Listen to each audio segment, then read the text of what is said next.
The world you're seeing, is it real?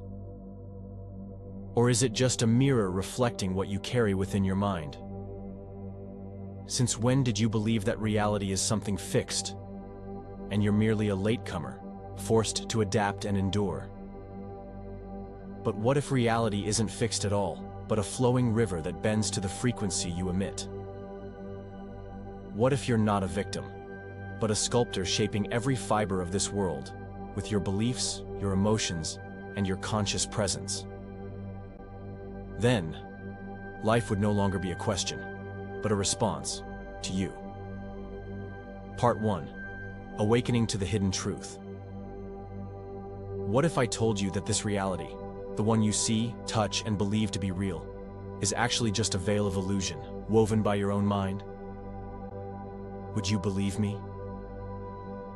Maybe you'd scoff, or doubt, but then, in a rare moment of stillness, when you're no longer trying to control everything, no longer bracing yourself against life, you might begin to sense something subtle but powerful, that the world out there is actually reflecting the world within you, more than you ever realized. In a little-known autobiography of a priest who spent many years in the desert, hidden away from the noise of the world to pray and fast, there is a curious passage. He writes, "One night, I was kneeling in prayer inside a cold stone cell. Nothing extraordinary, just a familiar whisper to God, 'Please make me stronger.' But then, in the absolute silence, a thought rose up in me as if from his own heart. You don't need to be stronger. You just need to remember you are not alone." I wept, not from sorrow, but because I realized, all this time, I had lived as if God were far away, when in fact, He was within every breath I took.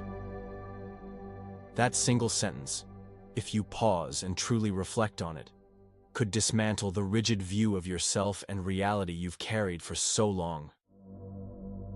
You are not as bound as you think. You are not merely living in reality. You are co-creating it, moment by moment, with the Creator Himself, through your vision, your thoughts, and your emotions. Reality is not a barren desert you must struggle through alone. It is a canvas, still unfinished. And God has placed the brush in your hand to help paint it with the colors of love and freedom. You are not as bound as you think. You're not merely living in reality. You are creating it every single second through what you see, think, and feel. Reality is not a fixed map you must follow. It's more like an unfinished painting, and the brush is in your hand. The sad thing is, most of us don't even realize we're holding the brush. We're taught how to adapt to the world, not how to shape it from within. We're programmed to shrink ourselves, to believe we're small, fragile, dependent on the external. And from that fearful energy, we create a limited reality, and call it fate. Reflective questions. If you truly believed you were shaping reality moment by moment, would you still dare to think small? What happened in your past that made you lose faith in your power to transform yourself? Who was the first person that made you believe you were not enough? And when did you give them the power to define your reality? Another perspective. You don't need to believe in quantum physics to understand this. You don't have to be a quantum physicist to grasp this truth. Even the philosopher Friedrich Nietzsche, who followed no religion or theology, once said, "We don't see the world as it is, we see the world as we are." That quote opens the door to a profound realization. The outer world is merely a projection of your inner world. Reality is not a mirror for you to look into. It is clay, waiting for your conscious hand to mold it. The real question is, to whom have you given that clay? To fear? To inherited beliefs from your family? To a society that taught you to dream small? Or are you finally ready to reclaim your brush? Because only then will you truly begin to live, instead of merely existing in someone else's dream. Part 2. We are living inside Schrodinger's box. There's an old Tibetan story that goes like this. One day, a young disciple asked his master, "Master, is my destiny already determined?" The old master smiled but didn't answer immediately. He quietly poured 2 cups of tea, handed one to the disciple and said, "As you hold this cup of tea in your hand, it can break, or not. But only when you decide to drink it or drop it will its fate be sealed." This story may seem simple, but it contains a truth of profound depth. It echoes the principle behind one of the most famous experiments in modern science, the double-slit experiment and Schrodinger's cat, gateways where science brushes up against philosophy. When physics had to acknowledge the power of consciousness. In the double-slit experiment, scientists fired electrons through a barrier with 2 slits. When no one observed, the electrons created an interference pattern, acting like waves, as if they passed through both slits at the same time. But when observed, something strange happened. The particles knew they were being watched. They changed behavior and acted like individual particles, passing through only one slit. In other words, the observer's consciousness altered the outcome of the experiment. Not just recorded reality, but influenced it. The living dead cat and the truth about you. The famous thought experiment, Schrödinger's cat, expands on this idea with the image of a cat locked in a box, alongside a random mechanism that may or may not kill it. As long as the box remains unopened, the cat is both alive and dead. Reality, in its wave state, remains perched at the edge of every possibility. Only when you look does it collapse into a concrete outcome. And here's the real point. So do you. As long as you haven't defined who you are, you can be anyone. As long as you haven't boxed yourself into a familiar identity, you are still floating in a sea of yet-to-be-formed potential. But the problem is, every morning, you unconsciously choose the same old version of yourself, just because you think it's you. Reflective questions. How many versions of you are waiting to be chosen, but are forgotten? Every time you think, "I can't," "I'm not good enough," "I always procrastinate," do you realize you've just shut the box and chosen the dead cat? What would happen if, tomorrow morning, you opened your eyes and decided, "I am already the successful version of me. I live in abundance"? Do you think reality would dare contradict you? Another perspective, where quantum, spirit, and daily life intersect. Some people say this sounds too mystical, but ask yourself, have you ever walked into a room and felt heavy energy, even when no one said a word? Have you ever thought of someone, and they suddenly called you? Have you ever had a gut feeling about something you couldn't explain logically? We are living within a field of energy that physics calls the quantum field. Spirituality calls prana, chi, or the Holy Spirit. And philosophy refers to as creative consciousness. The names differ, but the essence remains the same. You are not a victim of reality. You are the one looking into the box and deciding whether the cat lives or dies. Part 3. The first step of a creator. Redefine yourself. An old priest asked the young people in catechism class, if someone tells themselves every day that they are a worthless sinner, unworthy of God's love, in the end, who will make that become true? Some of the students replied, "Life will. Other people will." The priest smiled and shook his head. "No, they will. Because if you repeat a lie long enough, you begin to live as if it were the truth, even when God has never once turned you away. That belief doesn't stay just in your head. It becomes a vibrational frequency, an underground current flowing through your every action, emotion, and choice. If you believe you are worthless, you will act as though you don't deserve. If you believe you lack, you will reject the good that comes to your door. And if you believe life is hard, you will unconsciously seek and find evidence to confirm it. Believe in something, and you will live according to it. Then you'll call it reality, even though it was only an unrecognized choice. Practice. rewrite your destiny. With your hands, heart, and life. No, this is not about thinking positive just for fun. This is an act of frequency shifting through conscious choice. Try these 4 steps. 1. Choose one area where you feel stuck. Money, health, relationships, career. Don't avoid it. Where it hurts, there's treasure. 2. Write down the belief you currently hold, the sentence you whisper to yourself every day. Examples: I'm always broke. No one loves me. I'm not good enough. Look at it clearly, not to judge, but to understand. 3. Write a new, opposite version, filled with light. Example: money flows to me easily and unexpectedly. This isn't lying to yourself. It's choosing a new wave to emit. 4. Visualize and feel yourself living in that new reality. For 60 seconds, don't just dream. Live it. Notice how your breath shifts, your heartbeat. What emotions arise? Illustrative story: The Blacksmith and the Sword of Light. Long ago, in a remote village, lived a poor blacksmith. Every day he repeated to himself, "I never have enough iron to forge a fine sword."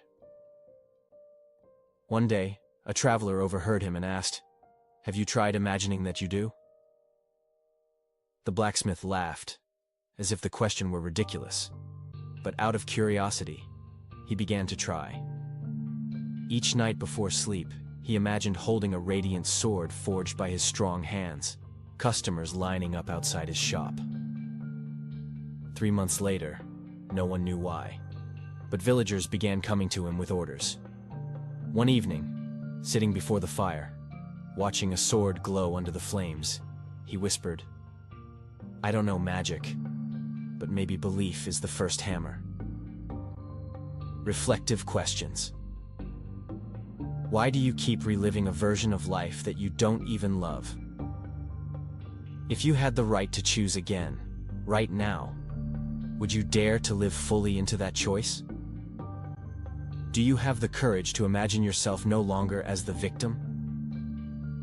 A multi-dimensional view, where psychology, religion, and science meet. Carl Jung, father of modern depth psychology, once said, "Until you make the unconscious conscious, it will rule your life, and you will call it fate."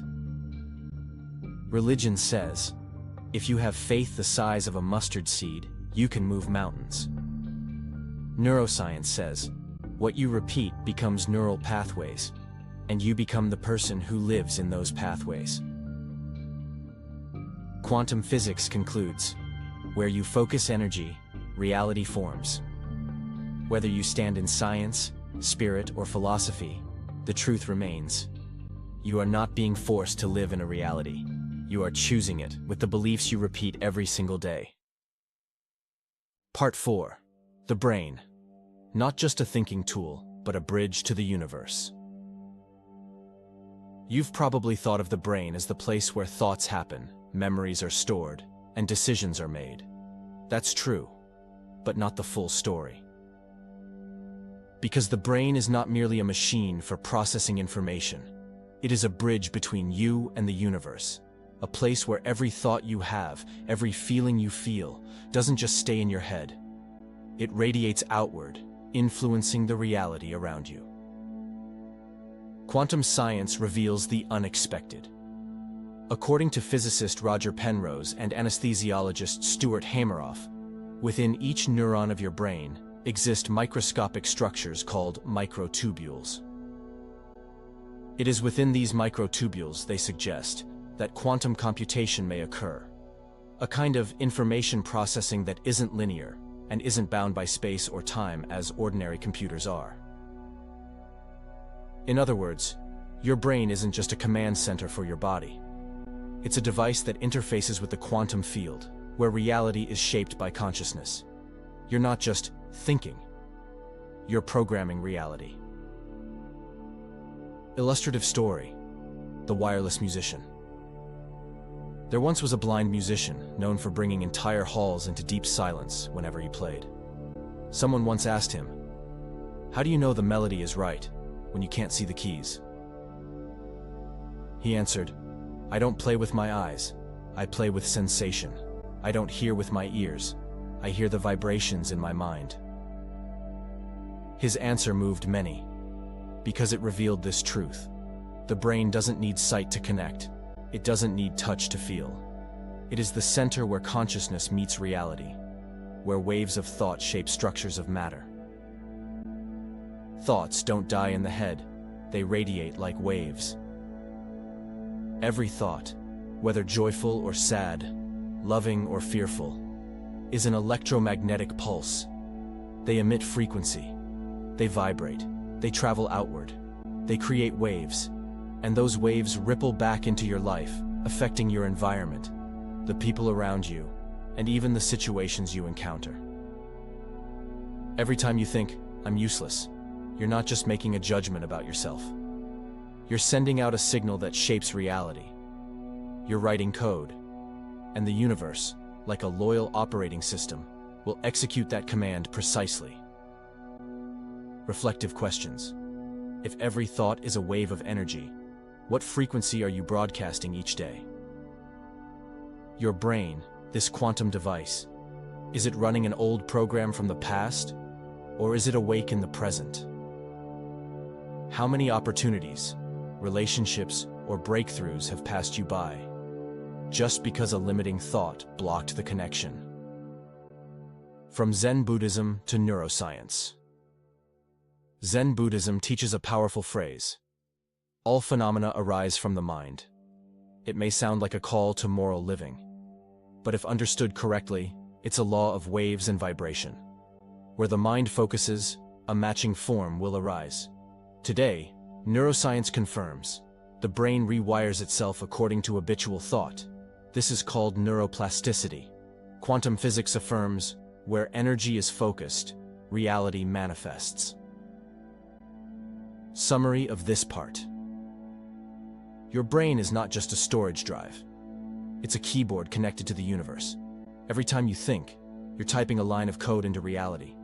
The question is, what are you typing onto the screen of your life? I can't do it? Or, the world is waiting for me to awaken? Part 5. Emotions, the soul's language to the universe. You could read hundreds of self-help books. You could write down thousands of positive affirmations every morning.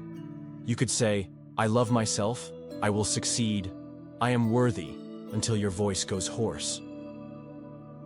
But if deep down, you're still trembling with fear, still hesitating with doubt, still carrying the quiet ache of, I'm not enough, then what are you really transmitting? Because the universe doesn't respond to what you say. It responds to the frequency you emit. And emotion is the color of that frequency. Illustrative story: The Girl and the Mirror. There was a young woman who stood before the mirror every morning and said, I love myself. But her eyes revealed shame. In her heart, a voice whispered, I'm lying. One day, she met an old artist who offered to paint her portrait. When the painting was done, she was stunned, radiant, alive, full of presence. She exclaimed, Why did you paint me? More beautiful than I really am. The artist smiled. No, I simply painted you, as if you truly believed you were beautiful. When emotion changes, light shifts too. The world doesn't need you to declare anything. It needs you to feel as if it were already true. Truth. Emotion is the strongest magnetic field. If you think about success but still feel doubt, you're broadcasting the frequency of failure. If you visualize love but still feel loneliness, you are creating a gap from what you desire. But if you feel what you want as though it's already happening, you activate a matching magnetic field, attracting circumstances that resonate with it. This isn't blind imagining. It's a vibrational experience of the soul, something the quantum field understands far better than words. You don't need to wait for results to feel good. You need to feel good first. And then, the results will come. Reflective questions. Are you just imagining your new self, or feeling it as real? Are you using your mind to pretend to believe? Or have you let your heart settle into that wish? Do you dare live one full day as if the miracle had already happened, even if nothing outside has changed yet? Intersections of psychology, spirituality, and quantum physics. In cognitive psychology, this is called emotional conditioning. When emotions and beliefs fuse, they shape behavior, reactions, and unconscious choices. In the Bible, Jesus didn't say, "Hope that it will happen." He said, "Believe that you have received it, and it will be yours." The original Greek uses the past tense, as if it had long been completed. In quantum physics, emotion is the element that causes the wave field of possibilities to collapse into a concrete result. Intense emotion plus clear intention equals transformation of potential into reality. Summary of this part. Thought is the blueprint of your future home. But without emotion, the blueprint never leaves the paper. Emotion is the current that carries that design into form. Feel now what you think is only possible someday. Because in quantum reality, there is no later, only the vibrating present. Part 6. The heart. Not just where you feel, but where energy is commanded. From a young age, we are taught that the brain is the supreme control center of the human being. It thinks, it remembers, it commands. And truly, the brain is a biological marvel. But there is something most of us were never taught. The brain is not the only commander. Because deep within your chest, where the beating never ceases, lies the most powerful broadcasting center you possess. Science has measured that the heart's electromagnetic field is up to 5,000 times stronger than the brain's. And unlike brainwaves, which are localized and confined within the skull, heart waves extend meters beyond your body, influencing everyone and every space you pass through, without saying a word. Illustrative story.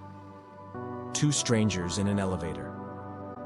A woman stepped into an elevator, her legs tired, her mind tense from the chaos at work. Moments later, an elderly man entered. He said nothing, just offered a gentle smile, his eyes calm like a windless morning. Strangely, the tension in her chest began to ease.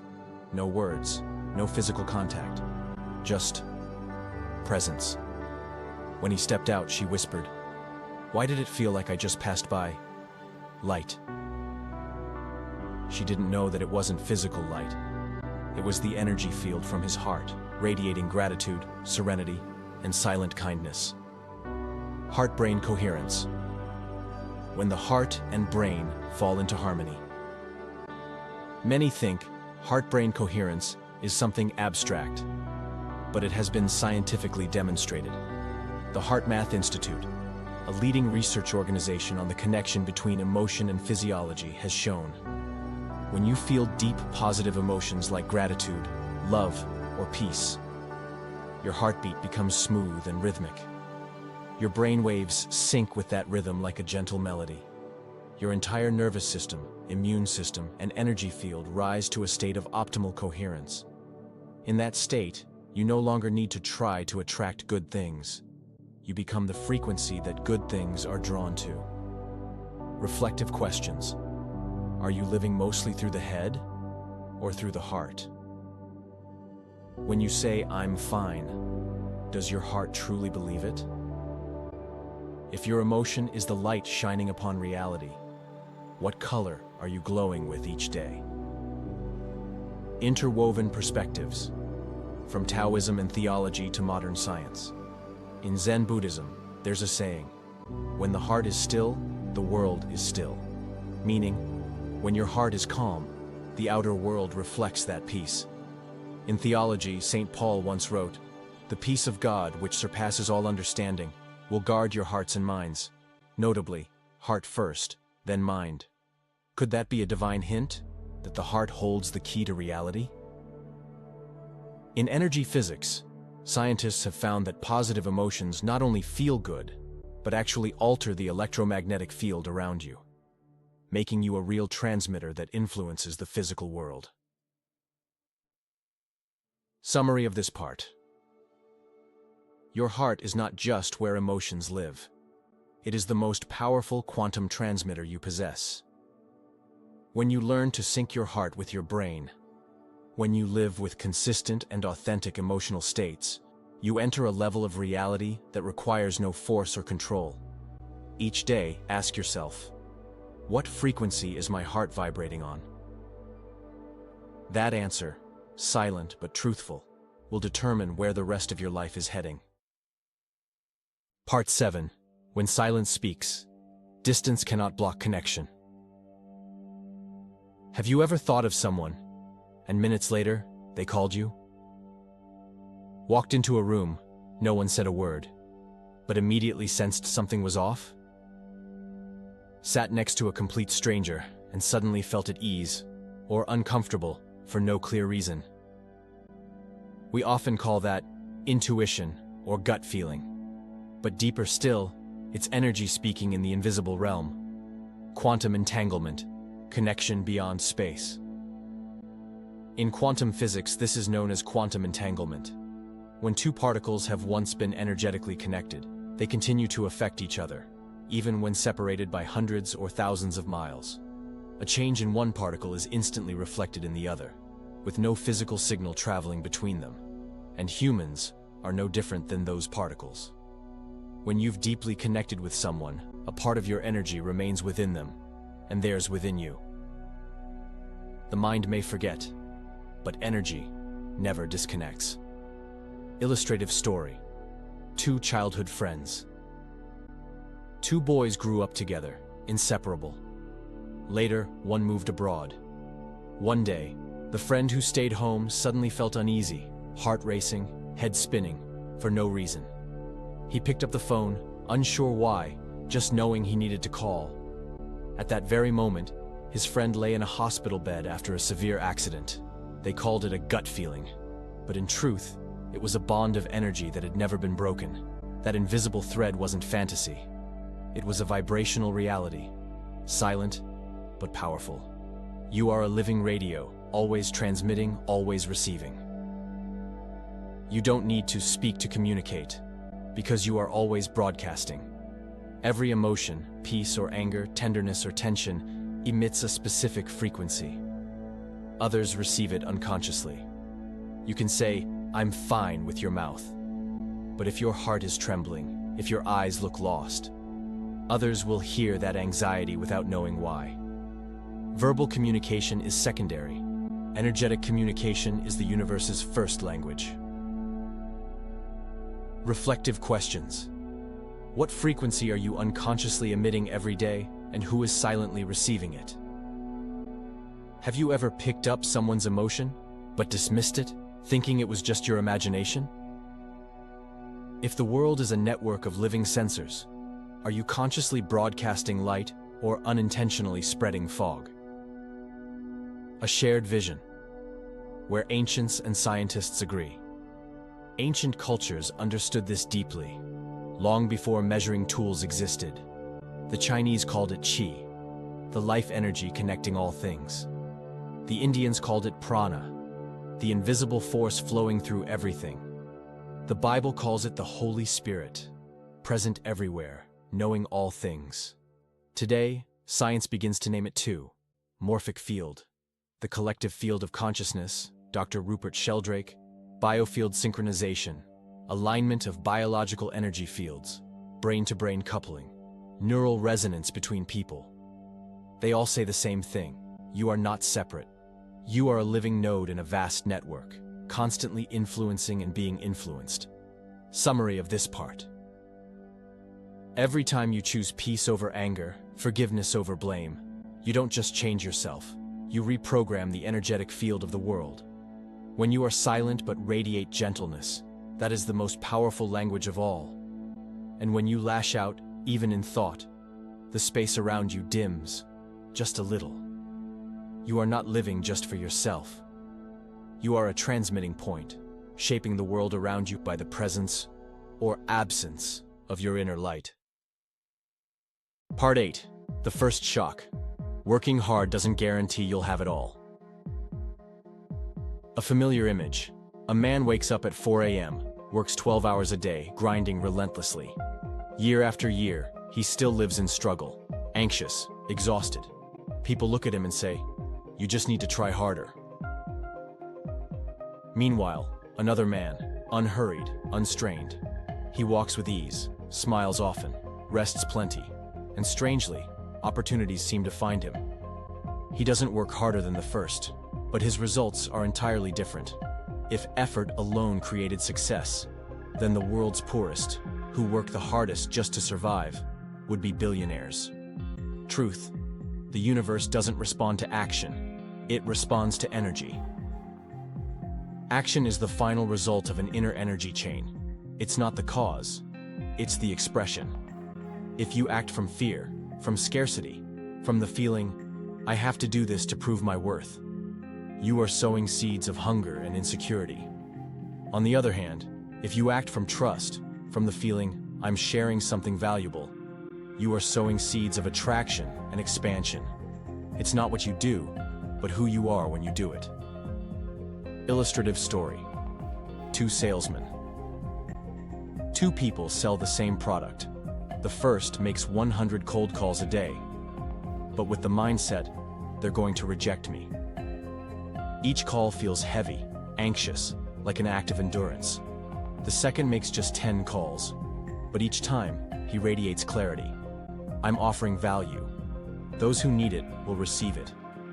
Result? The second sells more, because customers don't just buy products. They buy the energy the seller transmits.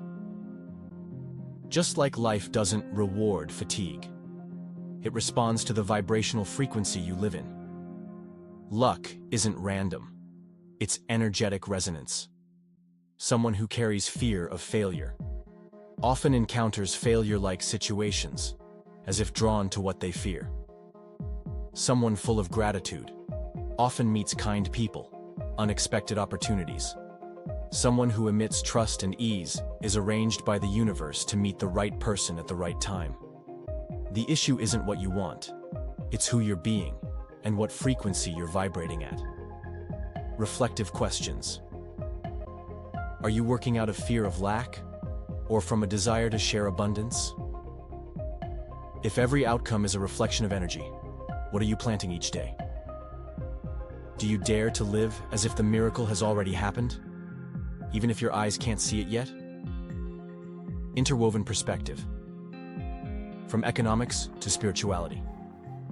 Economics says, resources are scarce, we must compete to survive.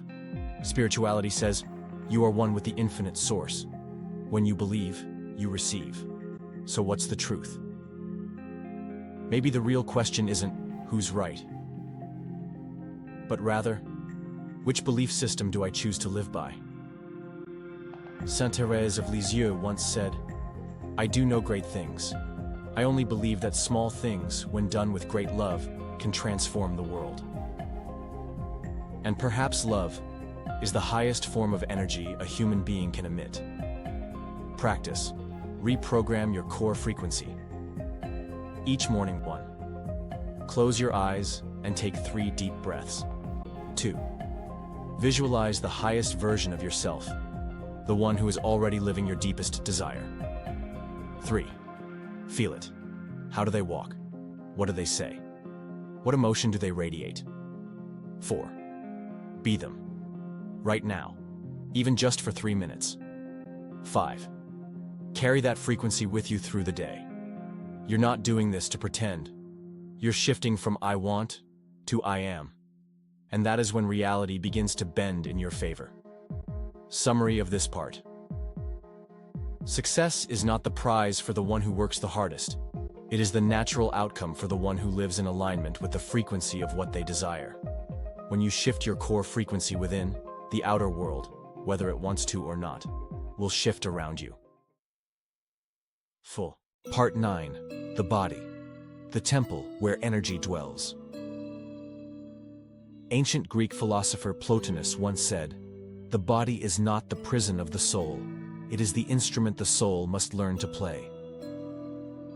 We often think of soul, consciousness, emotions, the deeper spiritual layers, as something higher, separate from the physical body. But the truth is, no energy can flow unless it passes through the body. You may carry noble thoughts, a loving heart, awakened awareness. But if your body is sleep-deprived, dehydrated, hunched, eating poorly, or living in clutter, then no matter how vast the universal energy is, it cannot flow through. Because energy needs a clear, open pathway. And your body is that pathway. Illustrative story: the man who learned to drink water properly. There was a man who always felt tired and sluggish. He ate well, had no medical condition, yet remained constantly drained. Doctors found nothing. Until one day, he met a Qigong practitioner. The man said, "You're not lacking water. You're not drinking living water. Try warm water, drink slowly, and feel each sip as a stream of energy flowing through you." It sounded strange, but he tried. After 2 weeks, his skin was brighter, his mind clearer, his body awakened. It wasn't that water was a miracle cure. It was that his reception of energy shifted from unconscious to conscious. Energy behaviors you're doing every day without realizing one. Breathing, the most subtle yet powerful source of energy. Shallow breathing, energy stagnates. Deep breathing, energy flows, mind clears. 2. Posture, slouching, collapses energy flow, dampens mood. Standing tall, emits confidence and inner stability. 3. Sunlight, not just about vitamin D. 15 minutes of early morning sunlight, recharging your biofield. 4. Food, every bite is a vibrational choice. Fresh vegetables, whole grains, high-frequency energy. Fried processed foods, sluggishness, energetic fog. 5. Living space, messy mind. Every time you tidy up, you are realigning energy flow within yourself. Reflective questions. Is your breath today light and flowing or rushed and shallow? Are you eating to nourish or just to fill an inner void? Is your body today a sanctuary where energy longs to dwell, or a weary battleground struggling to survive? Interwoven perspective, from medicine to ancient meditation. Modern medicine says, the brain consumes 20% of the body's energy, yet makes up only 2% of its weight. This shows energy must be distributed wisely, not just consumed, but optimized. Ancient yoga says, wherever energy cannot flow, disease and pain arise. Buddhist meditation emphasizes, body, speech, mind are the 3 gateways through which wholesome energy flows. No action is too small. Every conscious breath is a declaration of freedom and mindfulness. Summary of this part. You don't need fancy devices. You don't need ancient mantras. You simply need to be fully present in the smallest acts of your day. The way you breathe, the way you eat, the way you walk, the way you organize your desk or wash a glass. When you honor the body as a sacred temple, divine energy will visit. And every time you live with presence, you invite your highest reality to dwell inside this very form. Part 10. You don't live in the universe. You are an active part of it. Imagine someone sitting quietly in an empty room. No words, no movement, no one noticing his presence. And yet, a silent flow is unfolding. Neurons in his brain are firing electrical signals. His heart is beating and radiating an electromagnetic field.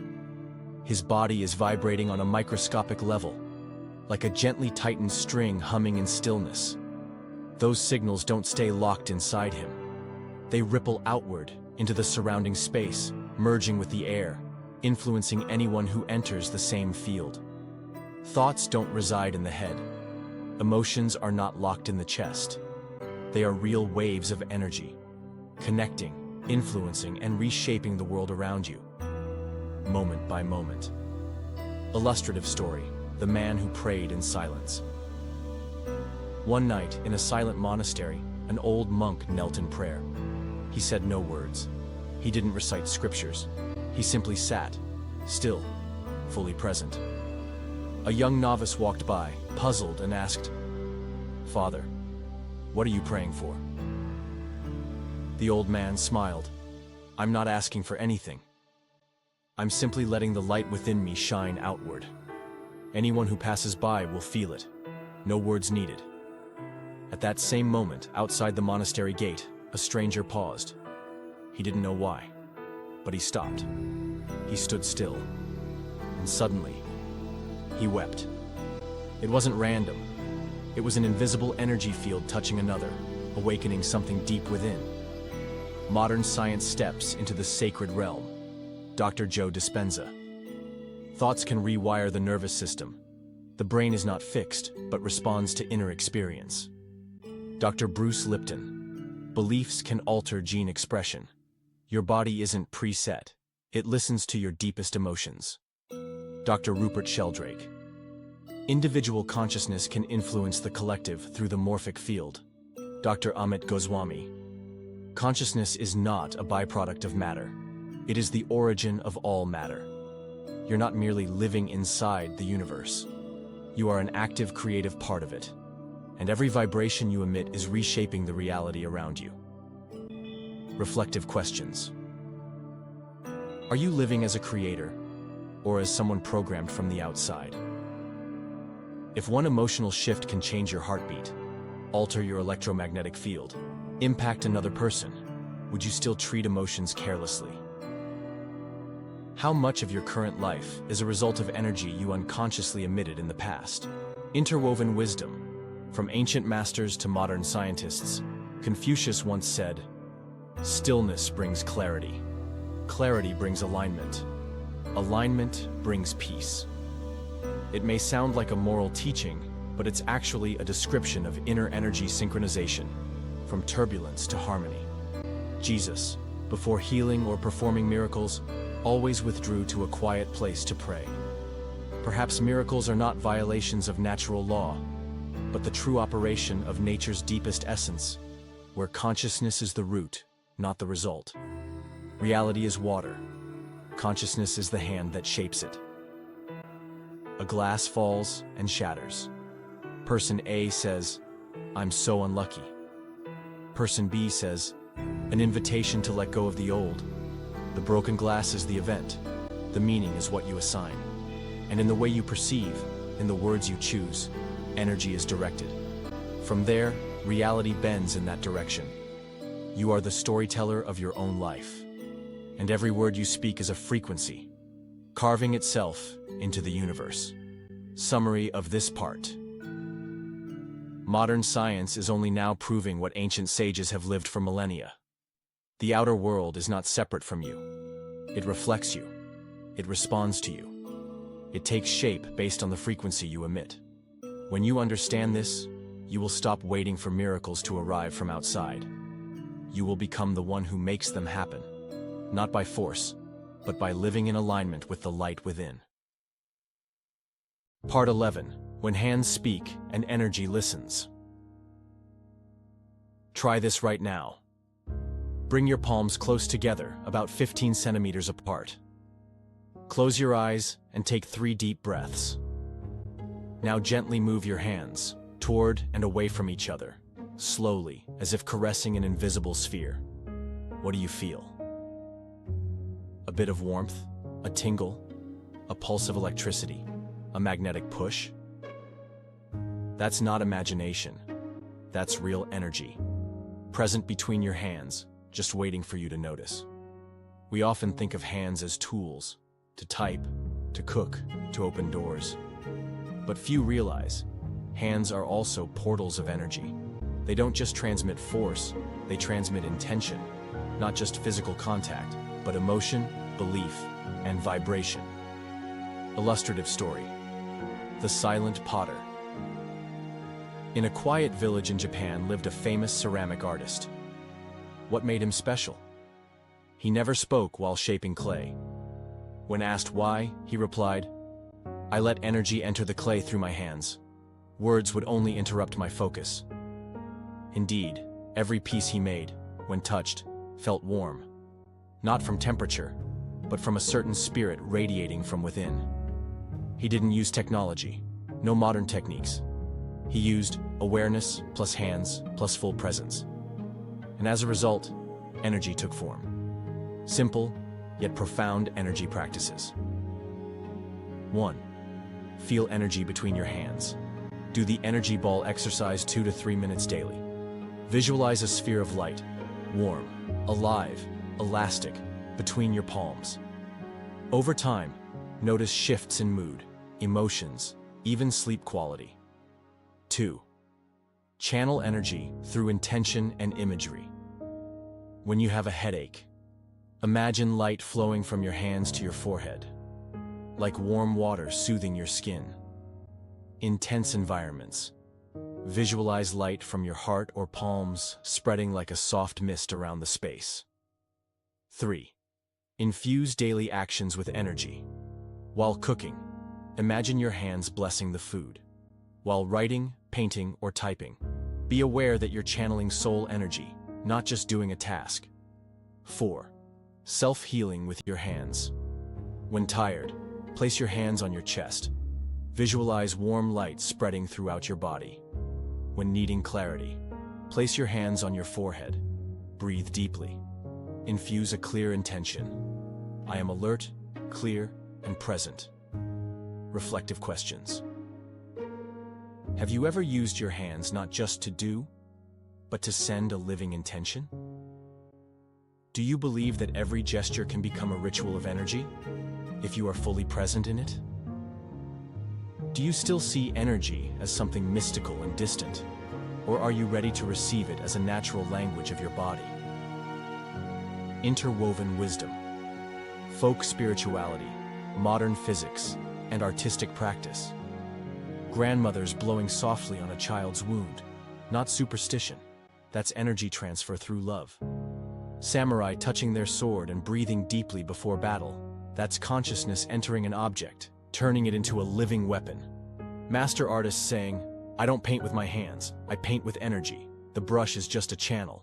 Today, science calls it biomagnetic field, your personal energy aura, therapeutic touch, healing through intentional contact, intentional focus, targeted concentration of awareness.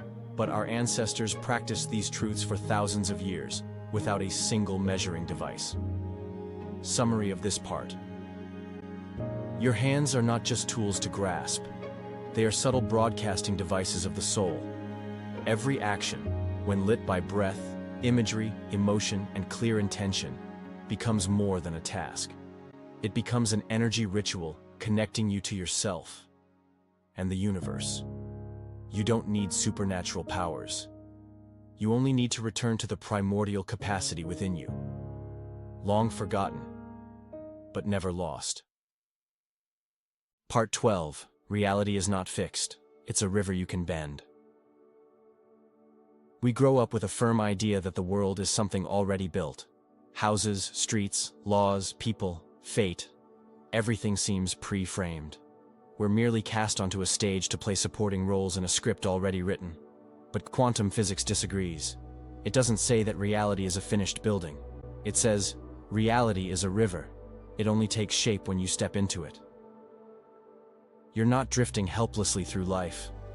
You're shaping it, with what you believe, what you see, and what you dare to imagine. Illustrative story. The blind man, choosing a path. A blind man stands at a fork in the road. He sees nothing. An onlooker thinks, he's helpless. But the blind man steps forward, and strangely, with each step, the path appears beneath his feet. Not because it was already there, but because the choice itself caused it to emerge. Life is just like that. It doesn't fully exist until you touch it with clear intention. The quantum world, where everything exists until you choose. In the double-slit experiment, a single photon of light can pass through both slits at once, as if it lives in a realm of infinite possibilities. But when someone observes it, the photon instantly chooses one path. Observation isn't just visual. Observation is when you invest intention and emotion. Every morning you wake up, there are hundreds of versions of you waiting to be called. Tired you, creative you, anxious you, joyful you, procrastinating you, radiant you. They all exist simultaneously. and the one you observe with your heart becomes real. Reflective questions. Today, which version of yourself did you choose to become? Are you repeating an old reality just because you're familiar with the fear it brings? If all possibilities are real, why not just once look deeply into the one you truly desire? The mind is the router. Intention is the switch.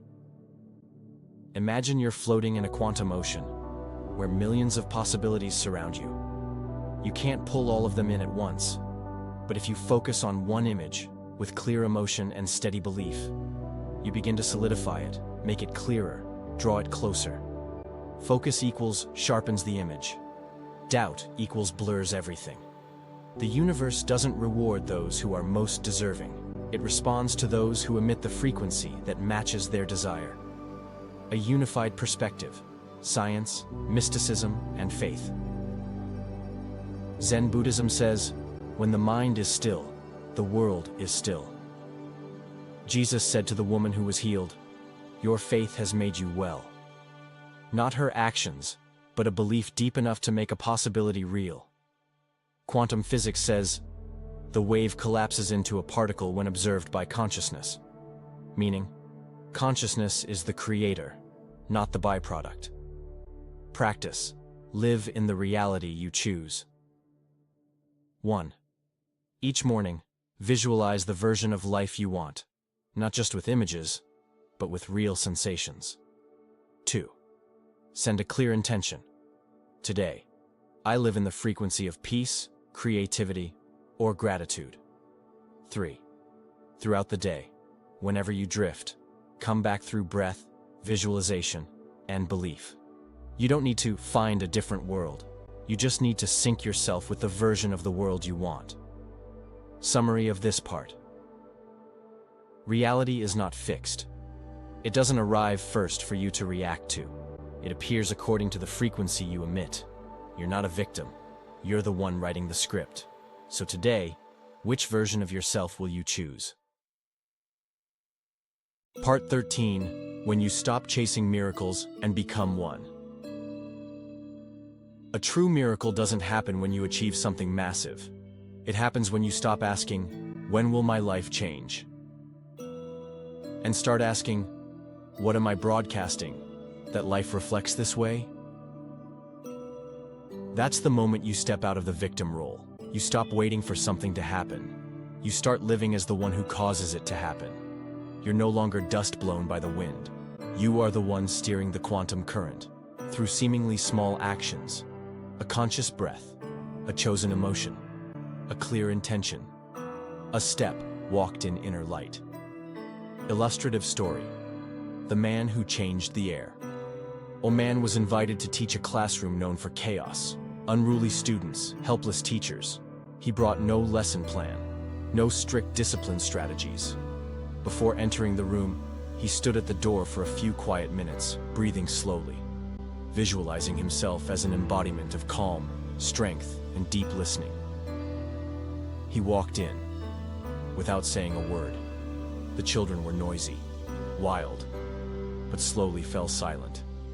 Not from fear, not from being scolded, but because they sensed a different frequency had just entered. He didn't control, he broadcasted, and the entire room synced with his presence. Quantum living. Integrate all you've learned. 1. Clear intention. Who am I today? What do I wish to transmit to the world? 2. Emotional frequency. Am I feeling what I want, even before it appears? 3. Conscious daily actions. Am I eating, walking, breathing, speaking like the version I want to become? 4. Personal energy field. Am I protecting it like a clear lake or letting it be muddied by news, judgment, and negativity? 5. Mindful repetition. I don't need to be perfect. I just need to return each day, as if practicing a sacred instrument. When these 5 align, reality cannot stay the same. Final reflective questions. If today were your first meeting with yourself, would you want to live in the world this person is creating? Each day, you emit a living melody. Is the world dancing in harmony with it, or falling out of tune?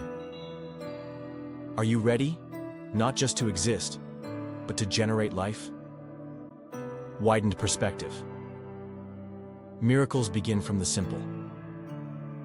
In every sacred tradition, the extraordinary never begins with fireworks. It begins with a whispered prayer in the night, a silent breath in the heart of a storm, a mindful gaze offered to someone lost, a small act of kindness repeated until it becomes a way of life. Today, science names these things. Neuroplasticity. Your brain rewires according to what you repeat. Epigenetics. Your genes express differently based on emotions and belief. Quantum field. Reality aligns with your state of consciousness. Zen simply says, live each moment as if it were the universe. The final summary of this journey. You are energy. The world is a reflecting field. Intention is your compass. Emotion is your frequency. Action is your wave reaching reality. And from the moment you show up fully present, reality is no longer something that happens to you. It becomes the echo of what you're broadcasting. You no longer wait for a miracle. You are the miracle. Not through magic words, but through mindful repetition. Not through lofty ideals, but through the simple choices made right now. You are the quantum architect of your own life.